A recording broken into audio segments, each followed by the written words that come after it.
के बाद अपने पहले विदेश दौरे पर है। मोदी के तीसरे टर्म का पहला दौरा इटली का है, जहां इटली की प्रधानमंत्री जॉर्जिया मेलोनी के साथ उनकी केमिस्ट्री की बहुत चर्चाएं हैं।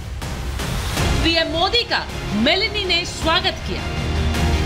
G7 की इस बैठक में जो राष्ट्रीय अध्यक्ष शामिल हैं, वो अपने घर में एक विरोध झेल रहे हैं। इस बैठक में सिर्फ भारत के प्रधानमंत्री नरेंद्र मोदी और इटली की प्रधानमंत्री जॉर्जिया मेलोनी ही दो ऐसे नेता हैं जो एक बड़ी जीत के बाद फिर से सत्ता पर काबिज हुए हैं। इस दौरान मोदी G7 देशों के राष्ट्रीय अध्यक्षों के साथ बैठकें कर भारत को मजबूत करने के मिशन में लगे हुए हैं। G7 की बैठक में मोदी का रोल इतना अहम क्यों है? क्योंकि G7 की बैठक में अमेरिकी राष्ट्रपति जो बाइडेन आए हैं। क्योंकि G7 की बैठक में अमेरिका, ब्रिटेन, फ्रांस और इटली के राष्ट्रीय अध्यक्ष हैं।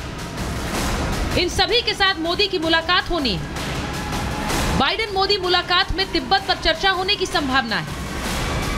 दरअसल इस समय बाइडेन की कैबिनेट में तिब्बत को लेकर एक विधेयक आया है। इसमें तिब्बत को चीन का हिस्सा मानने से इनकार किया गया है। इस विधेयक पर अमेरिका को भारत का साथ, चीन को अलग थलग कर देगा। ऐसे ही मंचों से ऐतिहासिक फैसले होते हैं। लेकिन मोदी के इस G7 दौरे को लेकर कांग्रेस की क्या राय है, जरा ये सुनिए।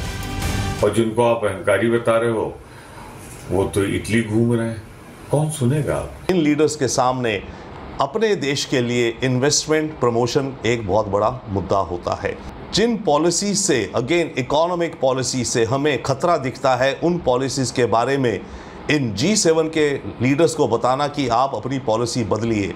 कांग्रेस के नेता पीएम मोदी के मिशन का मजाक बनाते हैं, लेकिन जब भी कांग्रेस को जरूरत पड़ी तब उनके नेता खुद विदेश में छुट्टी बनाते पाए गए।